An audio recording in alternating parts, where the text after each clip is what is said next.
Hello and welcome. My name is Dan, aka the tipster in a suit, and I may not have seen the most horses.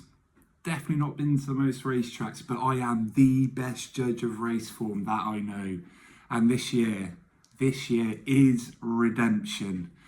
We started the season off well last weekend, first selection videos that went up, and we made a 10% return, guys. Now, if I make 10% every week, that's brilliant. I'll be over the moon with that. It's better than an SMB return.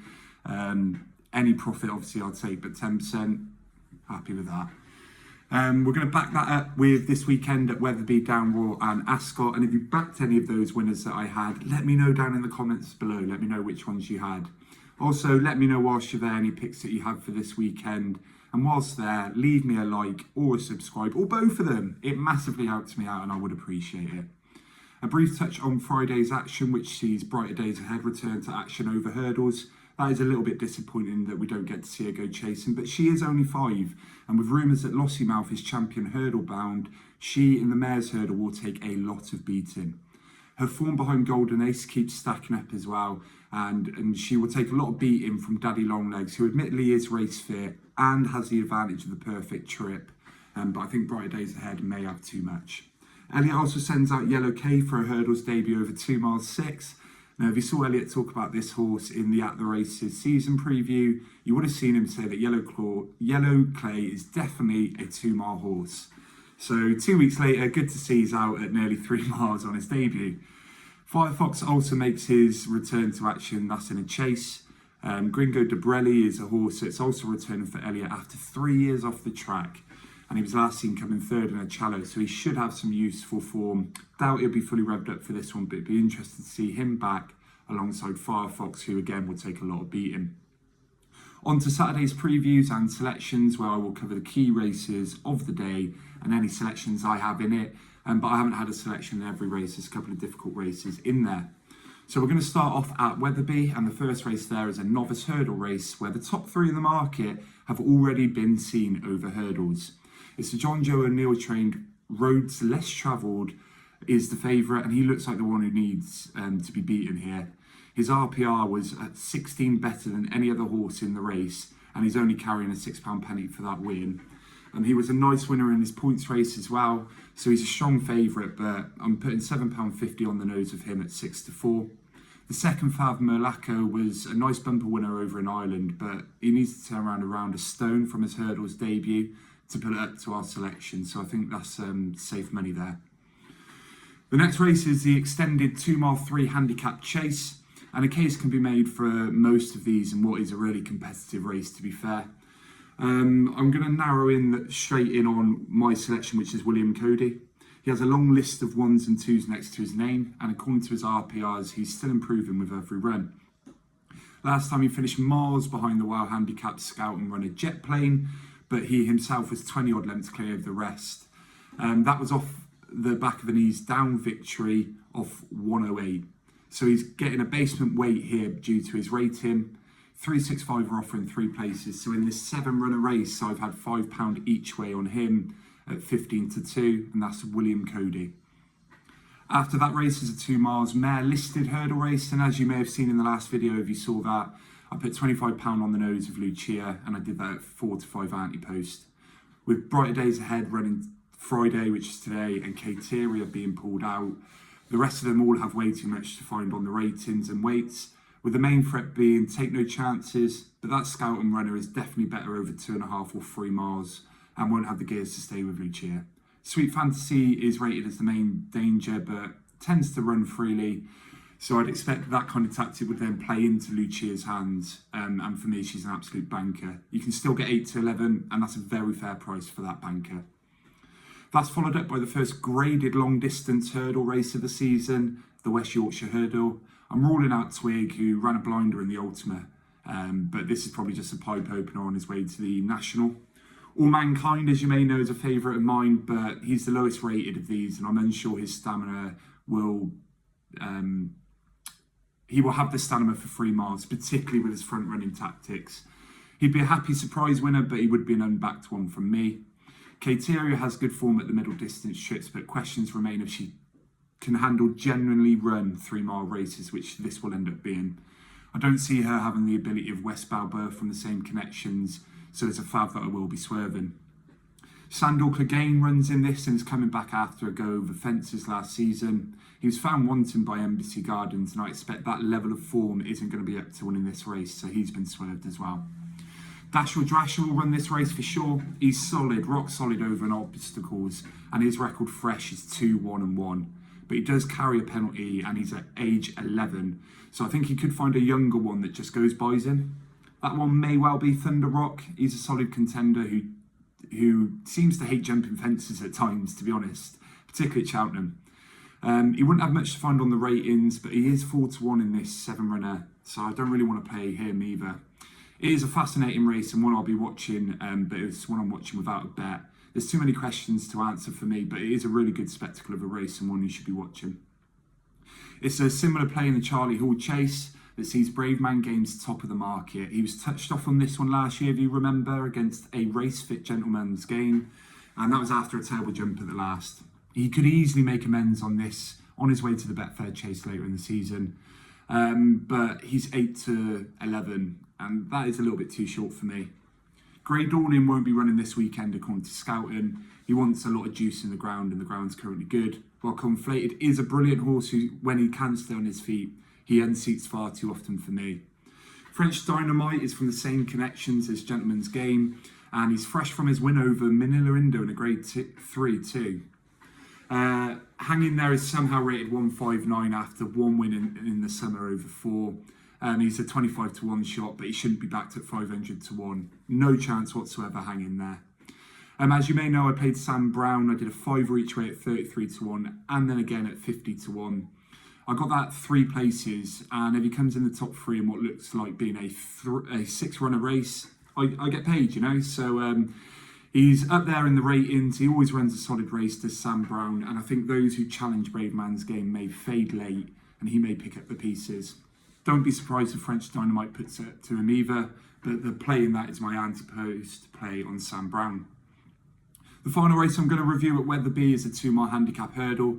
It's another open looking race with a small selection being V12. He's normally raced on good ground on the flat, and his hurdle runs have been coming on soft or heavy. He's going to be back on that preferred ground, and off a basement weight, I believe V12 could improve past his rating of 102 here. He's only getting £2.50 each way. It is a small selection, and that one's at 9-1, but I think he could go in. Over to Ascot, where the 130 is a 2-mile 3 handicap novice chase. Leader in the Park is the favourite for this one, and I think he's still living off some of that hype from his point-to-point win where he was 50-odd lengths clear. He disappointed over hurdles last season, and he needs to come on for a fence. Now, he does look the type to be a chaser, but we need to see it. As I often say, guys, experience over fences at the start of the season means a lot, and only 2 in this field have that experience, and Sam Mariv is miles clear on Racing Post ratings. He does have extra weight to carry. He's run some solid races at Ascot without winning, and last time he came second to the Wild Handicap Supreme Gift as they drew miles clear of the rest. He was untouched mark-wise for that run, and he seems my idea of the winner. He's got £7.50 on the nose at 7-2. And again, Bad and Leader in the Park, they are exciting recruits to chase, and do not get me wrong, you know, excited about them, but I'm going to take the proven commodity this time. After that race is another very competitive handicap, and this one's a 2-mile chase. Master Chewy is probably the right favourite, but he will have to carry top weight of 12 stone off a mark of 154. So that puts him at a point where, is he going to be in graded races if he wins this one? He does have decent form in the book, having easily beaten subsequent Grade 1 winner Nickelback, but this is a competitive race, and there looks to be some lurking near the bottom of the handicap that may just be too strong for Master Cherry off top weight. Saint Segal, he looks like a wow handicap horse. He has done for about a season and a half, but he just keeps finding a way to get beat, so I've swerved him and he'll probably end up winning. Mortartle found his groove at the back end of last season and into the summer. But that's inflated his mark greatly, and he won't be winning this against more spring and autumn horses. I wanted to shout out the Gary Moore runners as well, Copmask and Desiree. Butchered that one, but never mind. They are big prices and could go well on a going day. Matterhorn has been on the go all summer, and he was pulled up off a similar rating last time. This one's much more competitive than that, and in my book, Matterhorn has absolutely no chance. Alongside Hang On there, so put those two in a lay double. Madeira is a rapidly improving 5-year-old, and I think there's more to come. He's rated 142 off the back of his win at the DRF, and he has to rate as a big threat. He did fold in the Grand Annual, and his best form is on soft, and tomorrow will be good. But due to his ability and his young age, I've had a 5 on him at 7.8 to 1 on the exchange. I've had a go on another one too, and that's the Scouting runner for d'Armes. The horse has come a respectable second and third the last twice, and second was behind Borboli as they drove 13 lengths clear. Now has a £7 claimer on board, and with no weight on the back at all, I expect d'Armes to go close, and I've done £7.50 each way at 9 to 1 on that one. The next race is a 2-mile novice hurdle, and no prices are up on this one, but I just wanted to mention Tripoli Flyer was an unlucky loser in the bumper at Aintree at the end of last season to its stable mate, and should make amends here. I rate it as a really promising Supreme Novice prospect for Britain, but there's no odds on that race yet, so just one race yet to keep an eye out on for Tripoli Flyer. After that is the 2-mile handicap hurdle, and for a second week in a row, we've got Fiercely Proud topping the market a week after getting smashed into 6 to 4 to win, and only for the jockey to fall off, and the horse ran loose, and it ended up being a non-runner. And some say to follow the money the week after, but with a £10 claimer now displaced for Jones, Fiercely Proud was second to Lump Sum in a Grade 2, and Lump Sum followed up winning the Welsh Champion hurdle this season. However, his form line through Howin and Secret Squirrel has me believing that Fiercely Proud is not the best handicap horse in this race. Secret Squirrel beat Howin off level weights, and Howin went on to win the end of season handicap at Sandown, that valuable one. In that race, Secret Squirrel beat Fiercely Proud by 2 lengths, and he's only £1 worse off for that one. And he ran really well in a weird race behind the highly regarded Henderson horse Jericho de Repine.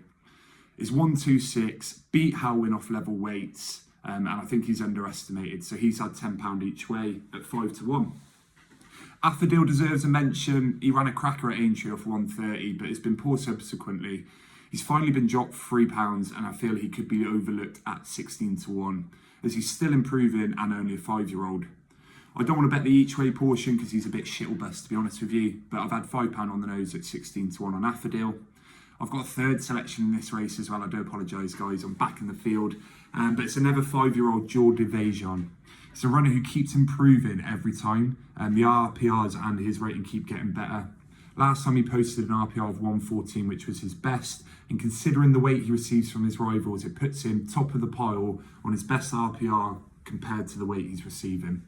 He still has improvement as well, only a 5-year-old, so he could go on and land a surprise in this one. So I've done small stakes, £2.50 each way on Jour d'Evasion, 25 to 1. After that is a great staying handicap chase featuring the Ultima winner, Chianti Classico, similarly to Master Chewy, rated 152 and will go on to graded races if he wins this one. He looks capable of doing that as well when chasing home I Know the Way You're Thinking at Aintree.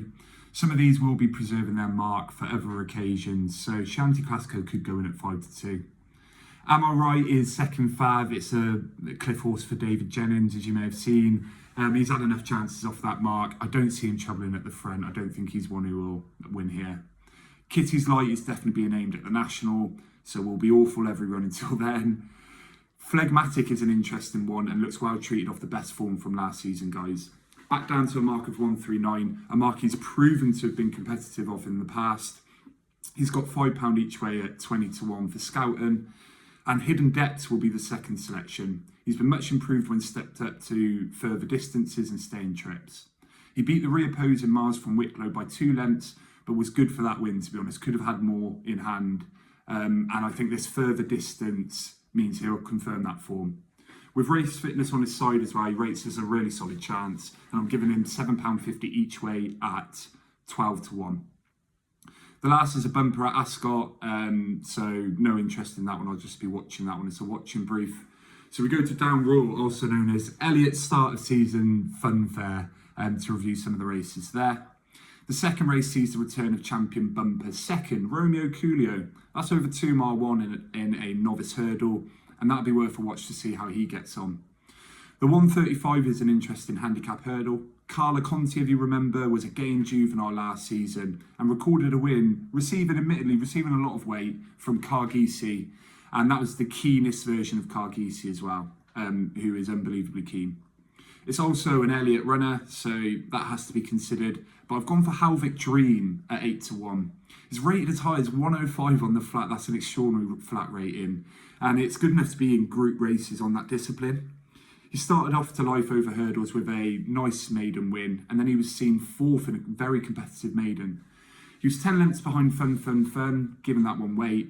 He was also behind Mahone's Way, and the highly hyped brother of Bob Ollinger, Monsieur West, was just 1.5 lengths in front. Halvik Dream here is 125, and there has to be room for that mark, despite a third in a competitive handicap. So I've backed him at £7.50 each way at 8-1, and that one's with 5 places. A touch on the 5-runner champion Chase, and the Tom Segal tipped Gold Cup contender Jerry Cologne returns and is an 8-1 to repeat his victory from last year. Envoy Allen reopposes, and last year was his first loss, not only first time up but also at Down Royal. But he's a year older against a prime Jerry Cologne, and I doubt he reverses that form. Hewitt gets his favoured good ground, as Shark Hanlon always tells us he needs good ground, so he could pose a threat. So I'm not keen to go on Jerry on his own at 8-1. Visionarium beats subsequent Grade 3 winner and the aforementioned French Dynamite. Is race fit and will definitely outrun odds of 25-1, but I don't think he'll win this one. It's a shame there isn't 8 runners, otherwise I would have had 8 each way going in. The final race I'm going to preview is a handicap chase over 2 miles free. Founder 50 is the right even money favourite, but has to give a stone to Pinkerton. Again, I suspect Elliott has him ready for this one, but Pinkerton won at the Galway Festival, will be race fit for this one, so it isn't a betting proposition to go on Founder 50 on his own. What I'll probably end up doing is the treble with Romeo Coolio, Jerry Cologne and Founder 50, but I need odds on Romeo Coolio and Founder 50 first before I do that. So including that £10 double, the outlay is going to be £175 for Saturday, and hopefully, fingers crossed, we get a positive return from that. The key selections for me are going to be Lucia, Halvik Dream and Secret Squirrel. Let me know what your thoughts are on my selections, and give me your ones down below too. I love hearing what you guys have to say. Thank you very much for watching. I do appreciate it, and I will catch you on the next one.